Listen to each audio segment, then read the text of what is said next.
The next area is attendance, and you'll see that there's very little increase there. Kind of some offsets with each other between the various codes, but almost no increase at all, $60. Next area is guidance. Once again, another area that doesn't have huge increases at the top of it, and overall 1.6%. The next area is health services, and we do see a decrease there with the retirement this year of our high school, middle school nurse, and also I did a 50-50 split with our LPN between the two schools. She's spending more time, about half and half between the schools, and that kind of changes every year, so I was going with 50-50. So each one has an RN and then 50% of an LPN. I have increased the equipment line there, okay, to $5,000. One of the things that Mr. Airstock, our health and wellness coordinator, is we have a few AEDs that are no longer supported by the company. I'm trying to remember the name of health, like something like Health Science or something like that. So we may need to purchase some additional AEDs next year. In fact, I may be looking to purchase them out of this year's budget because we have some equipment money that isn't being used. So I may purchase that out of this year's and take it out of here. But you know, planned obsolescence.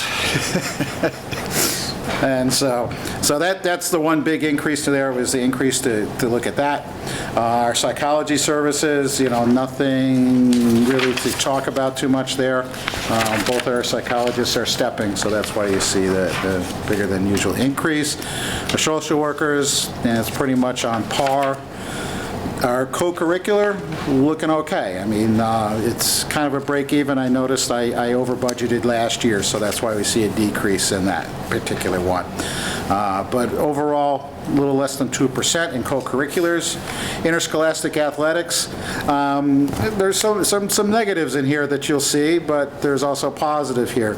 And you'll see in the coaches and salaries and that, you'll see a decrease. To let you know is our trainer resigned this year, okay?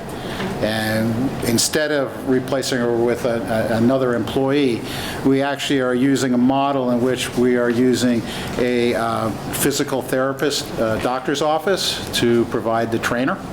And basically it's the same cost as an employee, but we won't be in the process of hiring and that type of a thing. So she seems to be working out really well for the district. So where is that budget? You'll see it just a little bit further down. You'll see a $30,000 increase, other expenses. So that's where that offset is.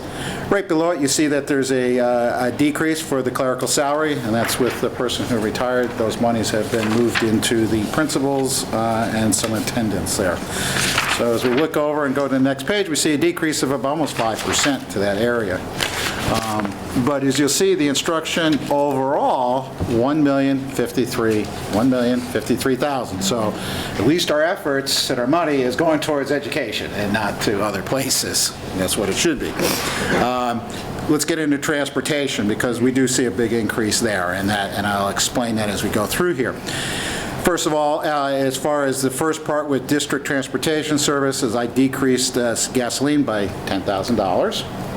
We have some good rates now. It protects us, but in the next part, we see a total increase of about $115,000. And what I did is I went back and priced out our current runs with our with our current transportation provider of John DeFile Transportation.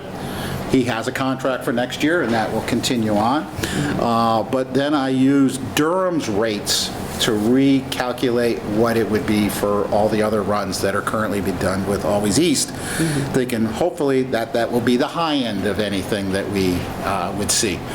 But overall, you're looking at about a 6%, 7% increase there, and I have a feeling that it's going to end up be less than that, but we got to go through the whole bid service and all that stuff if that's the way that we choose to go.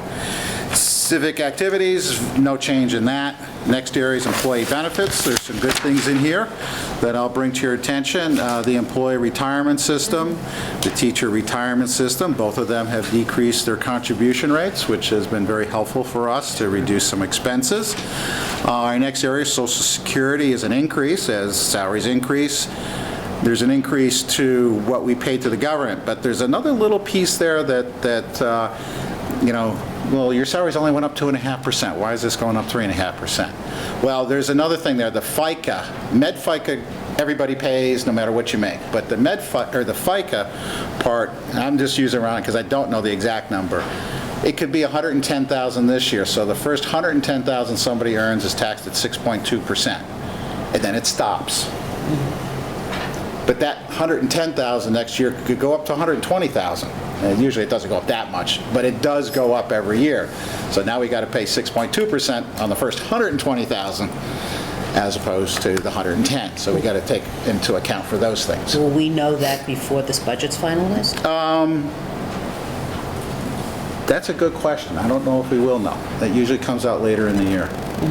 But I'll take a look to see when those are published. The next area is workers' comp. We don't know what this rate is. I should know what this rate is middle of next month. I'm going a little bit on the high side here. Workers' comp is always taking more money than you think it's going to take. And I'm hoping that will come down. But like I say, a month from now, I will know what that actual figure is going to be. The area under health insurance, I did budget a 8% increase to the rate. Okay, you'll see it's going up 6.92. We had at least 15 people take the EPO 20, which has helped save us some money there, quite a bit. And we're hoping that more people will go onto the program as, you know, for next year. We had a few teachers take it. We had quite a few Annie people take it. And almost all my managerial confidential took it. Just about all of them took it. But overall, we see employee benefits going up 2.13%. Which would be in a normal year, that would be fantastic. Next area is debt service. We see that a decrease, okay? It's a decrease to the overall budget. But this theoretically has no bearing whatsoever on the tax increase, because there's a formula in which is used in the tax cap, which as debt service comes off, so does your debts, your building aid. Yeah. So the building aid plus the taxes, I'm reducing it by that amount. That's exactly what's going to happen. I got to reduce my taxes and state aid by those same amounts. So, and as we go over to the last page, we see an increase to the transfer of the special aid fund. This is, we pay 20% of the summer special ed cost. The state picks up 80%, but as we get more special ed students, it's costing us more. So that's to that. So that is the budget, and that's the expenditure side. Any questions right now on that side before we look at the tax cap? Peter? No, I just want to kind of like summarize a couple things just so that I'm clear. So it seems like key areas, like the big key area of growth in the budget as it's been configured thus far is special education costs, unquestionably. Yep. A couple of other areas are just to sort of clarify a little bit or refine those high school salary costs. That seemed really high to me. I need to look closer at that. And then a big question mark are transportation costs for next year. Yeah. So just as three areas that seem to have like larger impact. No. Yes, dear. And I just have a question about, not that you have to answer this now, but for the next time we go through this, if anything from the building condition survey is being reflected in the kinds of numbers we're getting here. I have to talk to Shelley, and that might be a Yeah, part of it that might be that increase in number that I'm one thinking. line, because that's the Right. line in which he'd be doing work in there. Exactly, so it would be important for us to know if that's like a gotta have Right. Yes. sort of repair. Yes. Yeah. Okay. So, oh, I'm sorry. Yes. Can I- Yep. So your approach with the administrators on getting their numbers was tell us what you need. I mean, was there an awareness that we have we're looking at almost a flat increase tax levy wise? Yes. Okay. Each of the principals fight for their building. Right, sure. As they should, so there's no doubt about that. Okay. Yes, they do. They do. Believe me. No, we expected to advocate for their Yep. programs. Yeah. Oh, and they do. They do. And this is a back and forth process. isn't it? Oh, yeah. Of course. Oh, It's yeah. the first budget. Okay, so you want to move on to... So, yeah, let's go to the tax levy limit before we get to the revenues and explain the tax levy limit. It's 4.22. Yes, you got it right there. It should be under the first one, tax levy limit. We're going to the tax. Are we going to? Yes. Should be right at the beginning, Oh, Richard. here. Oh. Right in the beginning. Second tab. Oh, thank you. Oh, yes. Okay, so formula basically works as it has in all years past. So we start with the prior tax year tax levy, we multiply it by the growth factor, 1.13, good number, very good number. Yeah. We also add in the payments, or what is called a pilot, and we subtract out the taxes levied for exemptions. Now, this is going to be the building aid. This is a net between building aid and their debt service. So we get our new figure. The allowable growth factor is 0.12 right now. That was for towns and villages that start on June 1st. The July 1st should be out in the next couple days. I checked today, thinking it might be out there. What are they projecting? There is no projection out there. There is nothing. The last one was 0.31. This was 0.12. I don't know. I wouldn't be surprised if it's zero, but would be very happy to see it go up to 0.32 where it was, 0.31 where it was a couple of weeks ago. I'd be happy for that. It's just one of those things. And then I subtract out next year's pilots. So they always have these mechanisms to recoup those taxes. Yes. It's amazing. If we go over to the second page, we're bringing forward that tax levy limit, and what we've done is we reduced the local capital expenditures, and for years, the number on the first page would equal the number on the second page. This is my guesstimate of what it is.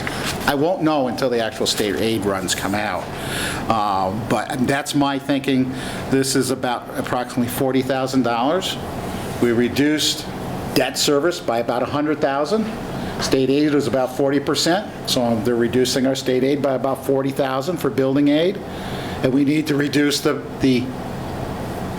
tax levy by $60,000 because of that. That's the mechanism that's in there. So as we see, the maximum allowable is $26.822 million, which is 1.09% over the previous year. Not a whole lot of money, $288,000, and we just saw a number of 1.271. So the difference we're looking at is about $1 million right now. But remember, that is almost exactly where we began last year's process. Yeah. 942,000 last year is our beginning number. And slightly higher, but I'm sorry, why was this difference larger than we saw in the rollover budget? Where's the differential there? special ed is the big factor. That I didn't exactly go rollover to rollover and look at each line. No, I'm not asking you. But no, and I know that. But basically, where Deirdre pointed out, it's the special education. I think probably the benefits overall are up maybe just a hair more than what the rollover was.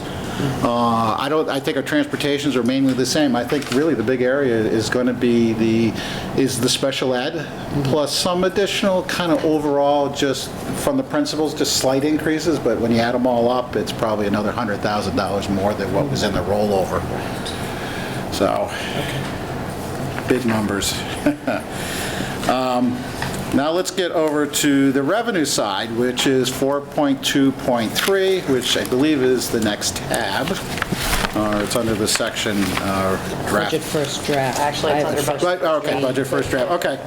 I didn't get to see where my secretary put them actually in the book. We created the tabs last month, so I just couldn't remember where. Yeah. Yeah, I have them as Front the of the first first draft. couple of pages. Of Yeah, I think it's under the that first tab. thing called first draft. Budget first draft. Yeah. So, the first one, of course, is real property taxes, $1,298,000, which is 4.89. We know that's not an acceptable number. Payments in lieu of taxes of the pilots, an increase of 5%. That increases there, but it decreases your property taxes.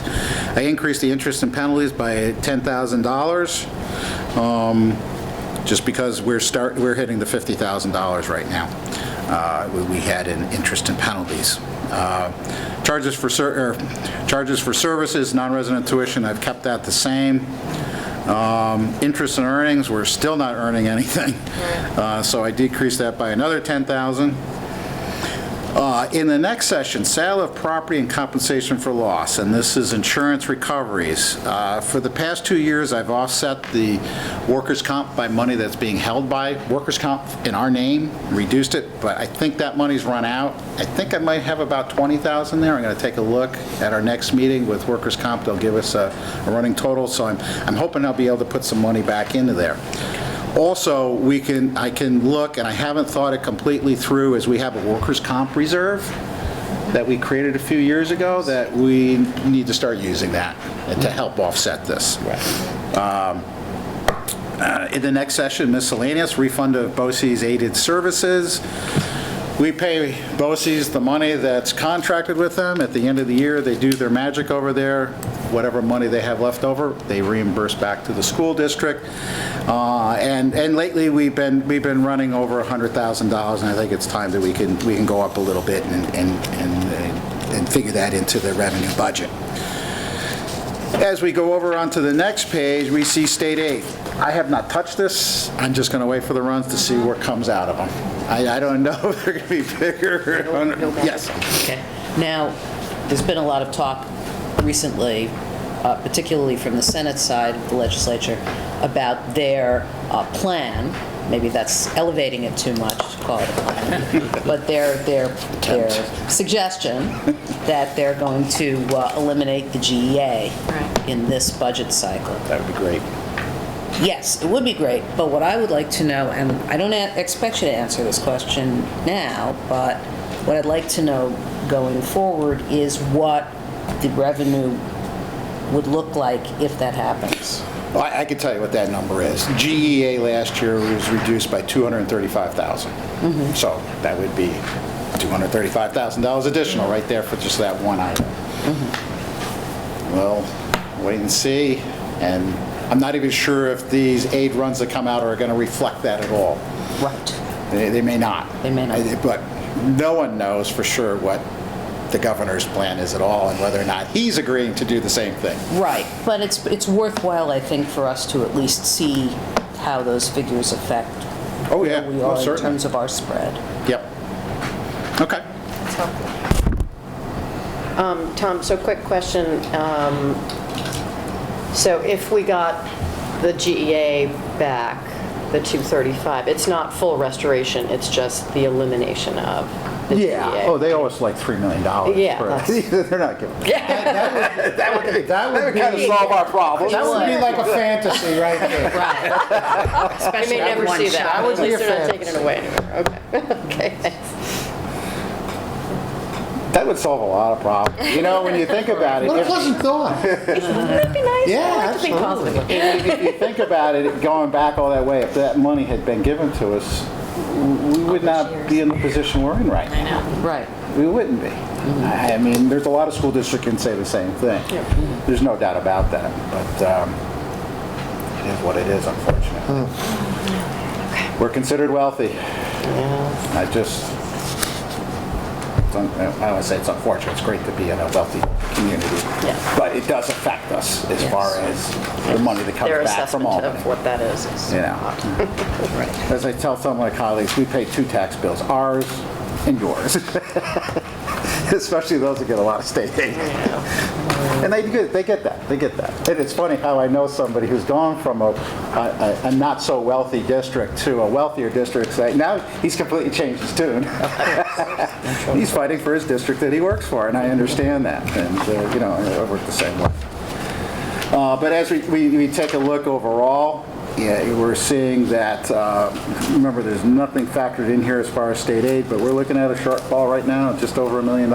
So a little bit higher, about 60,000 higher than we were last year at this time, but it is concerning to me. It is concerning because, you know, even if we can reduce our special ed cost, get GE restored, we still have a pretty good gap that we got to get through. And, you know, last year we had, I think, some very favorable things that worked in our way with some retirements that happened at the right time, and I just don't foresee that happening this year. I just don't see that.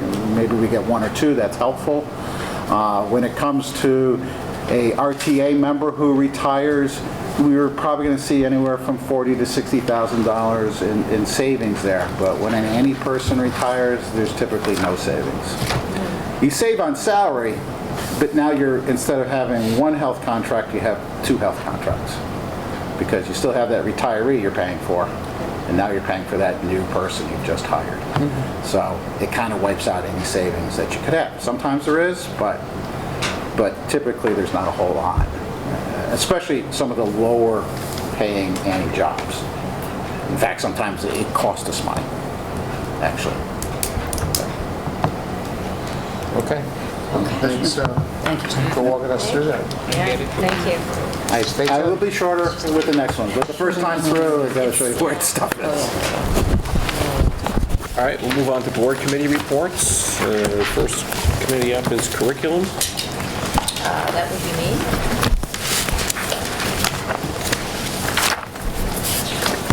So we met right before the break.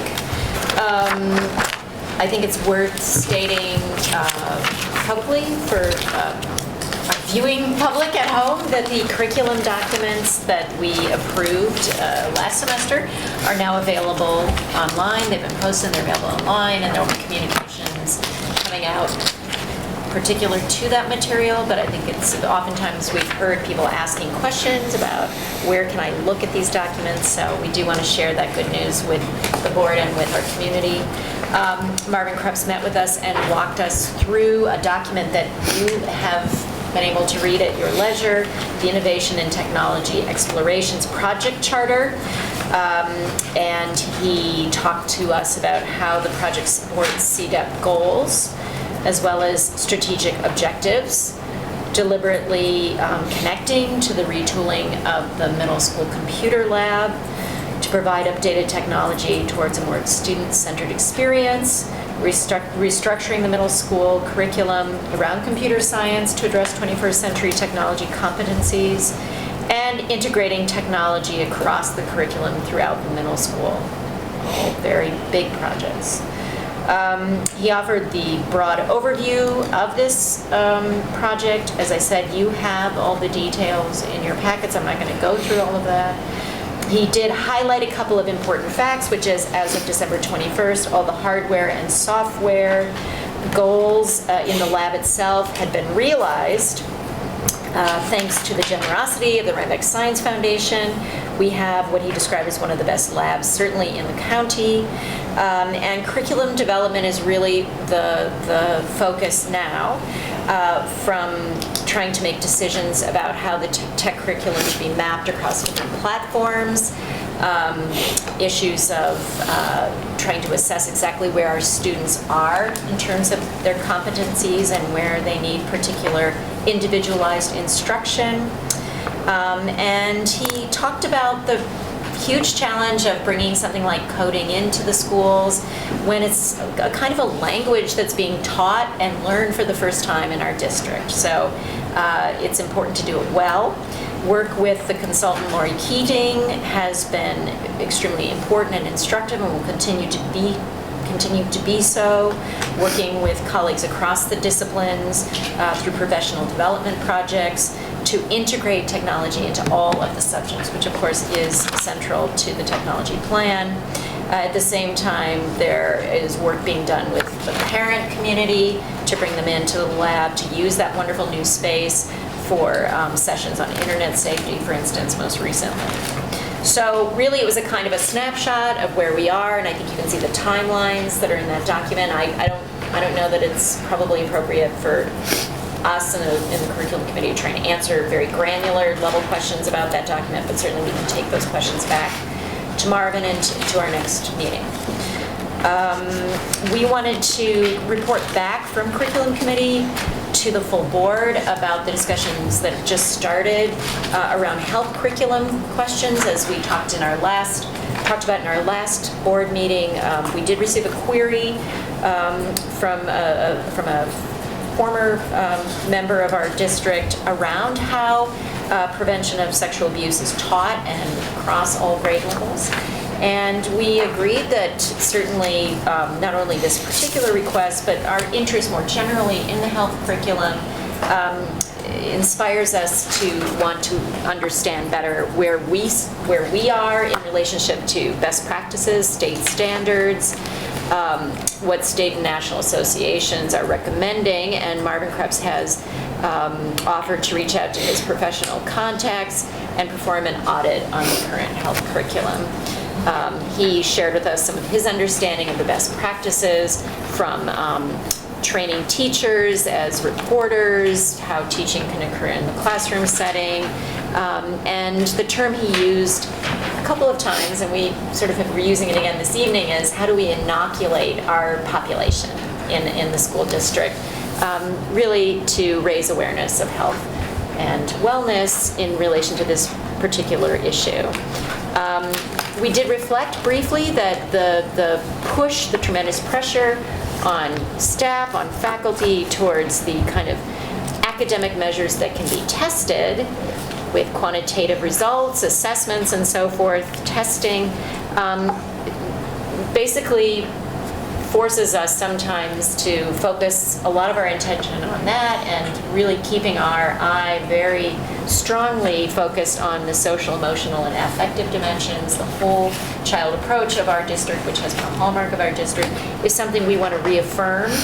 And as Marvin said, how should a progressive, caring district address these concerns and help to avoid them in the future? So it was a really generative discussion. We expect to continue with it and certainly see how it connects to the CDEP discussions as well. So our agenda moving forward is that audit of the health curriculum, continuing to talk about how we will interface with the work of CDEP, and work to preserve our academic program in this very challenging budget environment. Our next meeting will be January 26th. All right. Questions for the curriculum committee? Deirdre? I just want to say it was really informative to look at this project charter for the middle school technology program. And I want to commend Marvin on really organizing that and putting that together so thoroughly and clearly from all the documents. He's going to continue deep involvement in that. So that's really exciting, and I just was glad to see that information here. I'll look forward to hearing more about the health curriculum too. I'm glad that has been raised in your agenda. Other questions? All right, school start time? Okay, I think that's fine as well. So the school start time committee, ever active and talking, meeting again tomorrow. We got together on January 7th, and we really wanted to follow up with sort of a critical set of questions that have emerged around Chancellor, around how any change with school start time for the middle school and high school students might impact the students in the elementary school. And Brett King came to meet with us. Very, very helpful discussion we had with him. And, you know, as Joe said, and I think everyone in this group wants to reiterate, it's extremely important, the feedback we've gotten from teachers about their experiential work with students at the end of the day, how tired they are, and really pushing that day in any way later for our youngest students is something we're loath to do at this point. Parents also have given us this feedback. It's important to engage with and be respectful of that input. So we sort of batted various ideas around with Brett King. He's working with Fern Locks about how to think creatively and flexibly around the scheduling challenges with Chancellor. And essentially where we've gotten to is that Diane put together a mock-up of a schedule with some very, very fine gradations in terms of changing passing time potentially between periods, and really trying to work very carefully and attentively to at least get a model for more feedback from the building principal. So that's where we're at right now. Once we have a workable model, then we're going to bring it to everyone else for their feedback. So I think that's pretty much where we're at. As I said, we're meeting tomorrow morning at 9:30. Tom's already begun to look very carefully at things like bus routes for next year in relationship to these scheduling challenges. Questions? Okay. We'll move on to communications. The communications minutes are at your place, and so the first part of our discussion focused on the website, particularly around looking at the use of teacher web pages. And just to dip into the use of web pages, one measure was Steve showed us how many teachers updated their web page one or more times just since January 1st. We met yesterday, so that was 10 days, 11 days. And a third of our teachers had made updates, so we were encouraged by that robust use of web pages. Also, you'll see that one portion of the February 12th Superintendent's Conference Day will focus on technology, and Ed Schindler, our consultant, will be available for drop-in help to assist people who really want hands-on assistance in developing their web pages. Other workshops are going to be included in that afternoon, and listed here are some of the workshops for the teachers that Steve is potentially working on. We talked a little bit reflecting on the past 2 years, so we noted that it's been 2 years since we have had this new position of a Director of Technology and Communication, and it seemed important to take a moment to acknowledge that and all that we've done since then. And where we've infused the district with a lot more technology, we're now kind of building capacity.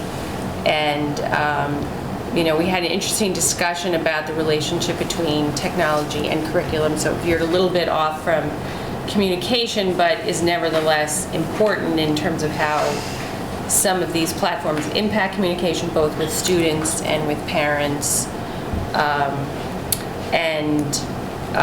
I think some of it relates, definitely to some of the work the curriculum committee is doing in the labs, which is that different teachers are using different platforms, and at this point, that seems that's really okay to have kids become familiar with different types of technology environments, but that there are discussions going on that seem that there are benefits to having our K-12 curriculum documents and grading systems more standardized. And I think, maybe that this is a good moment to recognize that, because I know there's some concern on Marvin's part that the curriculum documents are in PDF form and they're not like alive documents that he wants them to be, that teachers are interacting with and changing. So those conversations in terms of the specifics, platforms and software are happening. But overall, encouraging to see how some of our teachers are using their web pages very creatively. A discussion that is important for this table in particular right now is Laura raised an important question of whether the board could have a password-protected secure location for some of the documents that we use, and some of the needs, like what that would look like. So not necessarily that would replace at all our paper documents, but are there locations, Laura could speak to it more herself, but just I think the discussion was good about archiving information so that it's searchable, so that as we're deliberating on certain topics, we can look through a searchable database. But the distinction between public documents, which are already posted, and how to organize them properly, versus confidential documents is something that would have to be worked through, and as well Joe raised the important question of security online for any confidential documents.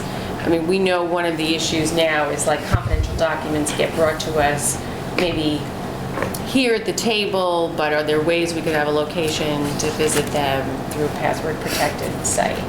And again, I think Laura brought up an important issue, archiving, because I know if any of us, when you start to search through materials you've already looked at, and looking through old board packets or asking Joe, it can be challenging. So there could be a utility for this for sure if it could be organized and structured. So we're just sort of preliminarily looking at that concept. And then just to note that a generous member of our community, Kathy Cassins, has agreed to let the district use her photos. An acknowledgement will be attached to any photo we use of Kathy's or any other member of the community. It's notable that since our last meeting, and really mostly, there haven't been questions or comments submitted to the Ask the District button on the website. And then the last part of the meeting was devoted to discussion of advocacy, which of course we've already spent time talking about. Questions for communications? Diane? Is that looking at having access online for parents and students for assignments and grades, is that like something we're actively pursuing, going to, like Facebook online, or is it just kind of like part of the thought that it could happen? My sense from this conversation again was that it's something that's in development as a concept, because figuring out what particular kind of platform and what that looks like.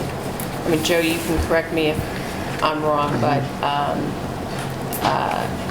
one of the issues that was raised was teachers getting comfortable with students accessing their grades, and in that way taking responsibility for their grades, and then having parents do it. But different teachers use different ways of recording grades currently, so getting that system standardized has some challenges right now. And my impression from Steve and Joe, what you guys communicated at the meeting, was that the conversations were now making good distinctions between that, yes, teachers in their classroom educational experience using different platforms is really healthy for learning, but we should try to move to standardization on locations for grading systems, so that the expectations of parents and students of what they can look at for that material is the same. But we haven't done it. Correct.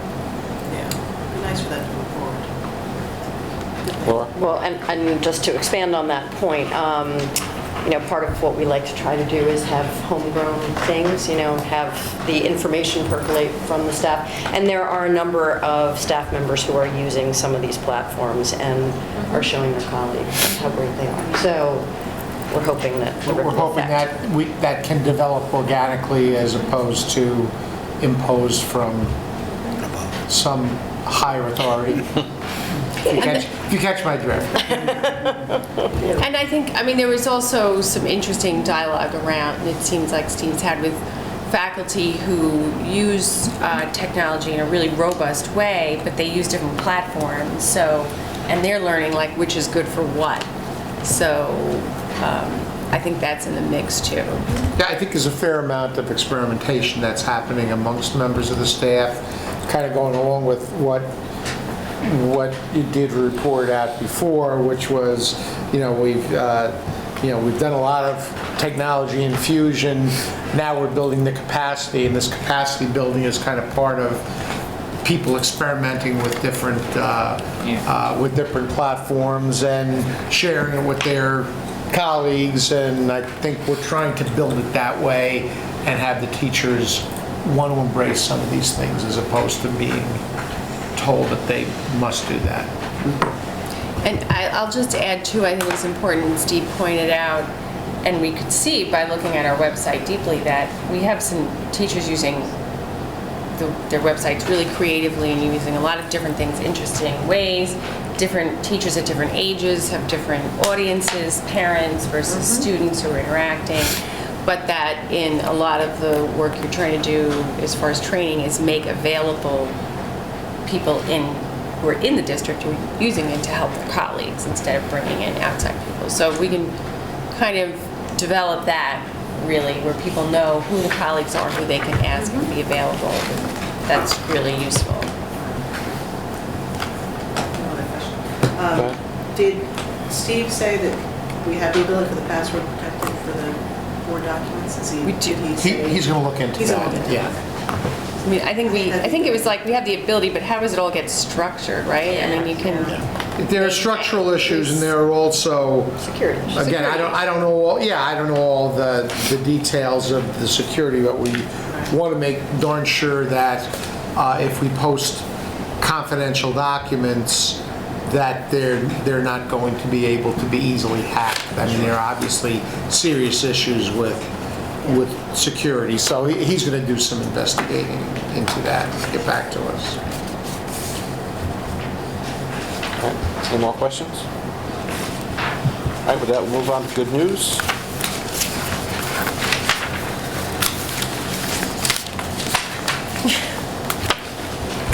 Any good news? Slow day yet. It's only one. Rick? I thought we heard some really good news here from the Yes. BZSO Yeah. tonight, because early last spring, I remember writing a check at the last minute to Right. try to help them out, and if they found another way, a creative way of supporting their program, which is very important to us, I think that's really good news. Yes. Deirdre? I have good news, which is the guidance office, again, is sort of, I just happen to be experiencing this as a parent, but continues to support families as they move through their various stages of the high school process of learning about colleges, applying to colleges. Now, a fantastically well-attended financial aid info session just took place last week, and I'm just very grateful for the wisdom of our seasoned staff in the guidance office who are sharing all of that information with their families. All right, other good news? All right, move on to old business. Is there any old business? Yeah, I guess I have it. This could be under old business. And one of these I mentioned earlier, I'd like to get some direction from the board before our meeting is over this evening regarding whether we're going to hold a coffee with the board on the topic of school finance on Tuesday, January 19th, or not. And my concern is with people's availability.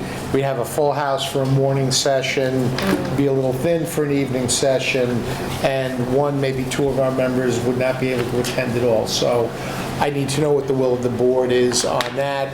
If we're going to go with the 19th, then I need to put a full court press on the communication starting tomorrow. If we're not, and we're going to do it on one of those 3 dates in February, then I have a little bit more time before I have to push that. So I need to know from you tonight before we leave. Lisa? My preference would be to do it on the 19th, because I think that once the governor makes his position known, a lot of things are going to start happening quickly, and we may have to respond to them quickly. And I'm just concerned about losing a month in communication with the community. All right, anyone else? So you can put me down for evening on the 19th. I don't think I Okay. can do the daytime. Okay. We have plenty for the daytime session. How many do we have for the evening, did you say? Well, now we have 3. Deirdre? Is there any concern that it's just like a really quick notice? And that we're not really? I don't think we normally give out notice more than a week in advance. Yeah, that's why if I can get on it first thing tomorrow morning, Yeah. and then pump it out there a couple of times between now and Tuesday, yeah, it's worth a try. I think so. My anecdotal evaluation is that most people kind of remember at the last minute anyway. Anyway, yeah. Like that morning, like, oh, If I that's can do it all on? the Yeah, time. I guess In I'll do it. advance, no one's going to remember. Maybe I can capitalize on the governor's address tomorrow by saying, hey, Seriously. Yes. this, you Get know, the gist. watch for that, come discuss it with us on Tuesday, Great. such as it might be. Yeah. All right. Okay. I'm okay with that. I've got a couple more though, Mark, if you could bear with me here. I just wanted to remind board members, if you're interested in attending the State of Rhinebeck dinner on, I think it's Thursday, the 28th, please let Mary Ann know within the next week if you haven't, if you want to go, so we can get you registered. Just so you know, I may not be able to attend that night. I will miss that. I really will. I believe I'm going to have a conflict that night, so, but I'm sure we'll be well represented by members of the board. So have fun if I can't be there. If I can be there to have fun with you, I will. I also I'll send out another notice as opposed to going around the table tonight, but I want to have a better idea than I have now as to who will be joining us on the advocacy meetings with Assembly members Barrett and Cahill and Senator Serino. Some people got back to me, but it was before the holidays, so it probably got lost in the sauce. I understand that. I'll send out another reminder, just they want to know as well how many people are going to be there. I'm sure Senator Cahill, wants to know how many snacks he can have on his table there for us. So I want to get back to them with that information. Sorry. So that's it for old business, Okay. although I have a few others later on. All right. Thank you, Mark. We have another opportunity for public comment. Students? Are you bored yet? We give you the persistence award for staying awake. Really picked a tough First meeting. budget. Good job. Sorry. No, I think Gabe's gone through this before. All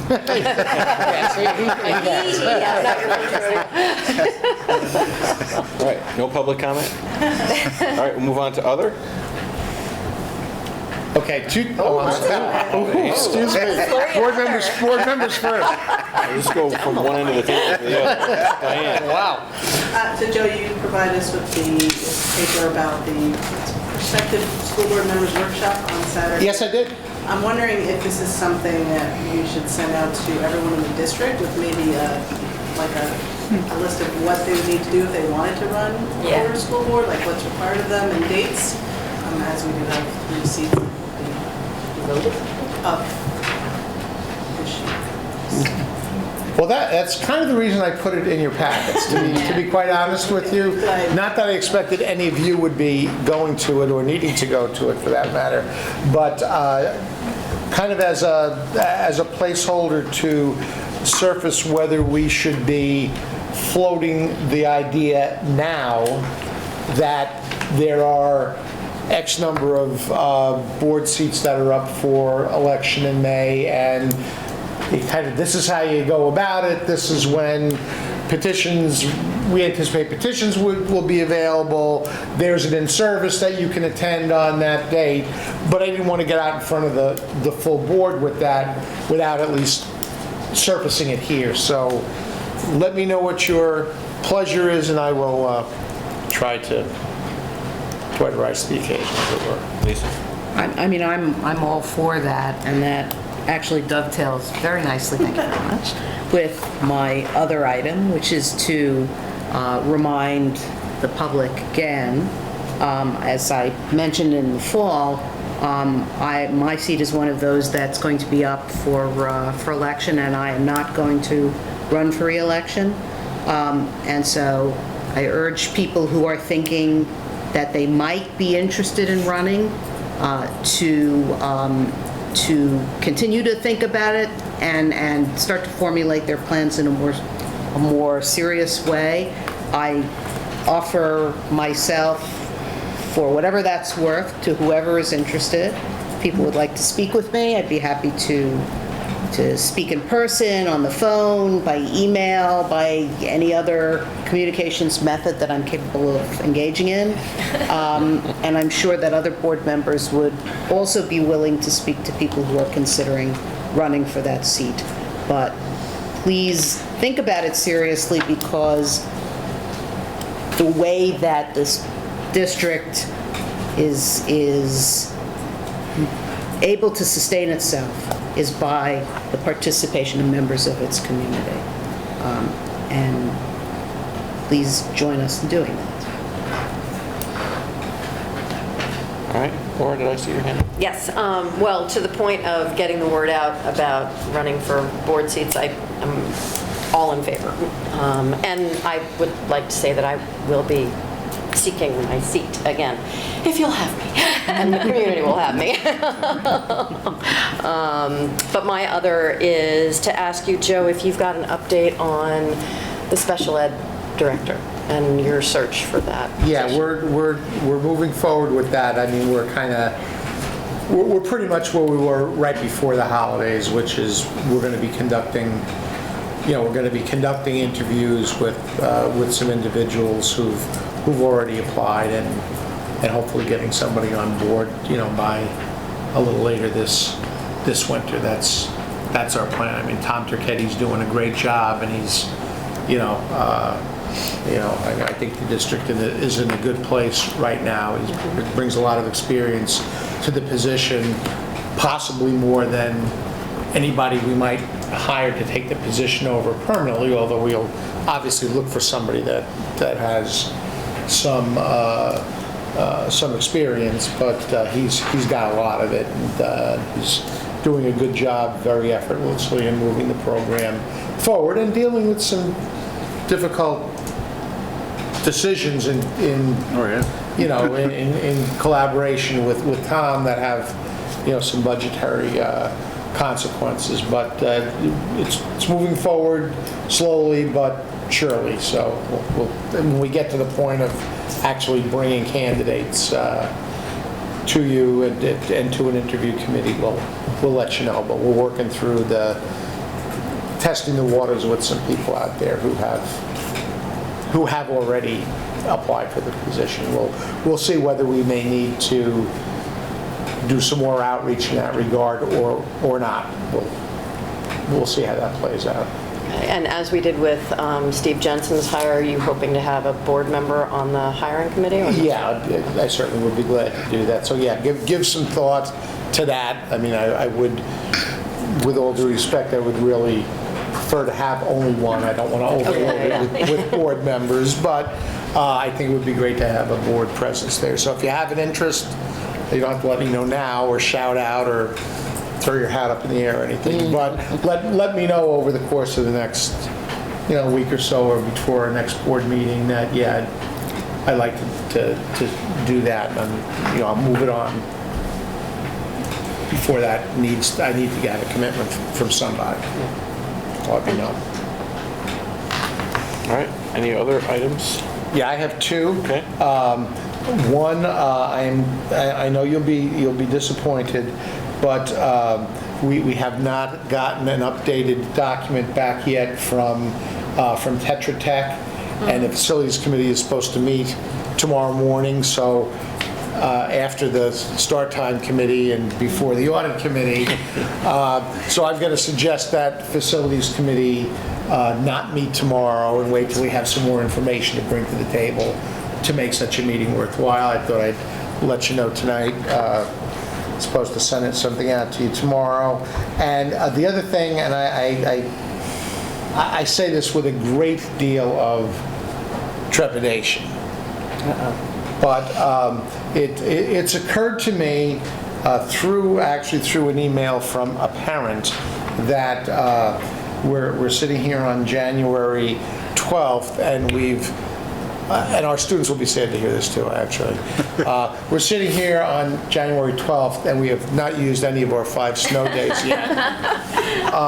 And I've actually received a request from at least one parent. I imagine there are others who would like some idea as to if there are give-back emergency days that we might want to put together a schedule for that, like we do if we use more snow days than we need. So I'm going to start having some conversations with, because I mean it's a task that I'll have to deal with regardless. I mean, as you are all aware, contractually, we have a contractual work year for teachers, and snow days are over and above that contractual work year, so I could have, and then there have been years when there's one left over. There's a possibility we may have more than one left over. I don't know. Like I said, I may have just jinxed the No, I did that. mild winter we've been having. But anyway, I just wanted to give you a heads up that I'm going to have some discussions. We will be in session tomorrow morning. I just wanted to let you guys know. We're sleeping in. So I'll let you know what I come up with, okay? Okay. That's all, Okay. just no surprises. That's all I have. All right. Anyone else? Okay, with that, we'll move on to our action items. Does anyone would like to remove an item from the consent agenda? All right. May I have a motion upon the recommendation of the superintendent of schools to approve the consent agenda? So moved? By Deirdre. Second. By Lisa. All those in favor? That's unanimous. That motion passes. May I have a motion upon the recommendation of the superintendent of schools to accept a grant award from the Rhinebeck Science Foundation in support of funding for the Citizen Science Day at Bard grant as submitted by Ms. Kristen Kogel in the amount of $340, and in support of partial funding for the 5th grade field trip to Norwalk Aquarium grant as submitted by Ms. Jill Simmons in the amount of $3,836, both as stipulated. So moved? By Deirdre. Second. By Lisa. Any discussion? Lisa? Our sincere thanks once again to the Rhinebeck Science Foundation for its continuing generosity. Okay. Deirdre? Yeah, I want to second that, and I also want to commend Ms. Simmons and the 5th grade teachers, because this seems like something that's been organized to sort of replace the whale watch. So I think that I'm happy. That's a good initiative there. Thanks. Okay. All those in favor? That's unanimous. That motion passes. We have a motion upon the recommendation of the superintendent of schools to approve a leave request under the Family and Medical Leave Act from Laura Natalie to commence on or about June 8, 2016, with such leave to be taken as paid medical leave through the period of disability as certified by a physician in writing to the extent of her accrued sick leave, and thereafter such leave to be taken as unpaid child care leave through the conclusion of the 2015-16 school year. So moved? By Deirdre. Second. By Lisa. Discussion? All those in favor? That's unanimous. That motion passes. May I have a motion upon the recommendation of the superintendent of schools to approve as a first reading the consideration of modifications to board policies number 8410, student transportation, 8414, school bus safety, 8414.1, bus driver qualifications, training and conduct, 8414.2, alcohol and drug testing of bus drivers, 8414.6, bus accidents, and 8415, field trip and extracurricular activity transportation and special uses of school buses. So moved. By Deirdre. Second. By Lisa. Any discussion? Laura? I have a number of questions on all of them, mostly clarification things, so I don't know whether everybody else has questions too, and you want to do them one by one, or however you want to do it, but on 8410, I think you were trying to change Tom's title through all of this, but Yes. in number 2, you missed one. Toward the bottom of that page, number 2, applications must be made in writing initially to the school business official, should the assistant superintendent. Yes. See that? On page 2 of that policy? I'm sorry, on page 7 of that policy, Oh, okay. point number 2. Oh, okay. Sorry. There it is. Yep, got it. Okay. And then 8414, that's the last paragraph. Yep. So the committee, the school safety committee. Yes. Has that been active? And It's activated when there's a there's a need. or a request, yeah. I mean, really, it has met rarely over the years and doesn't seem to make much sense to have a standing committee that never meets, or hardly ever meets. So yeah, we have convened it a number of times over the years, but it doesn't happen very frequently, and typically it happens when we make some bus routing changes, but So for We instance, didn't need it this year. you didn't. Yeah. Well, we made a number of changes ourselves. Right. Oh. Without taking it to a committee. Oh, I see. All right, and then 8414.1. So the qualifications for the school bus driver, so I know that the bus company is supposed to verify all of these bullet points, correct? And that they need to maintain that information. Do we also maintain that information Yes. in-house? Okay. Yeah, in fact, Donna. That's a part of what's called the Donna- 1985. Yeah, in terms of process, Donna, town secretary, collects those documents, and she has a handy dandy little cover sheet checklist, and she puts them all together in a package for each driver as they're hired, and then sends them to me, and I review them, and Tom reviews them, and then we sign off just basically for ourselves to document that we've Seen received it. the stuff. So, yeah, Donna rides herd over that pretty well. Okay, I'm sure she does. Yeah. Okay. And then 8414.2, the controlled substance and alcohol testing. Who is responsible to perform that testing? The company does that. By law, they do that. And are And they? again, they provide us with the documentation That was my of next that when Yep. they do that testing. Okay, great. And, That's on the checklist. That is not, to the best of my knowledge, and Tom, disagree with me if I have it wrong, that's not a test that gets run at the time of hire. That gets done during the year on a random basis. They do it once when you do get hired, first time. Before they You get hire one you. time, and then it's random, just throughout the rest of the career, it's random. okay, great. And then my last question was 8414.6. Regarding students, number 4. If there's been an incident, the last phrase is that those students will take home a letter that day explaining what the incident was. My suggestion is that if an incident happens on the way home, chances are those kids aren't going to be able to hand their parents a letter that day. So maybe you want to put in a time frame. Parents will receive a letter within X time, 24 hours or something.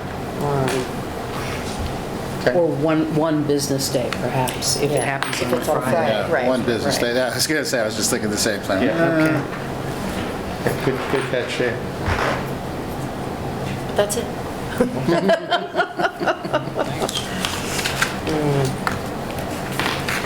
Okay? So I anticipate that if you vote this now, that will be bringing you these as a final reading at our January 28th.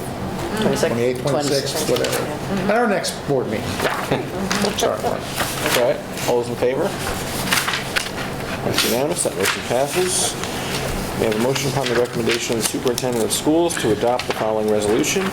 Whereas the negotiating teams for the district and Rhinebeck Administrators Association, RAA, executed a memorandum of agreement on January 6, 2016, calling for the creation of a 3-year successor collectively negotiated agreement to the one that expired on June 30th, 2015. And whereas legislative approval is required by the Board of Education in order to implement the funding of said agreement, now therefore be it resolved that the board hereby ratifies the memorandum of agreement between the district and Rhinebeck Administrators Association, RAA, covering the period from July 1st, 2015 through June 30th, 2018, and authorizes the funding of those monies necessary to implement the provisions of the 2015 through 2018 collectively negotiated agreement. A copy of the memorandum of agreement shall be incorporated by reference within the minutes of this meeting. So moved? By Deirdre. Second. By Lisa. Discussion? All those in favor? That's unanimous. That motion passes. We have a motion upon the recommendation of the superintendent of schools to approve additional Rhinebeck High School activity advisors for 2015-16. So moved? By Lisa. Second. Motion by Deirdre, second by Lisa. All those in favor? That's unanimous. That motion passes. May I have a motion upon the recommendation of the superintendent of schools to award the 2002 fourth WinStar van bid to George Williams for $127.15. So moved. By Deirdre. Second. By Lisa. Discussion? Deirdre? No, I'm voting already. All those in favor? That's unanimous, that motion passes. Do we have anything for executive session? I don't. Okay. We have a motion to adjourn. Second. All those in favor? Who's and ahs all around. Never happened. How many others did I was thinking? Motion to close, was it Mark?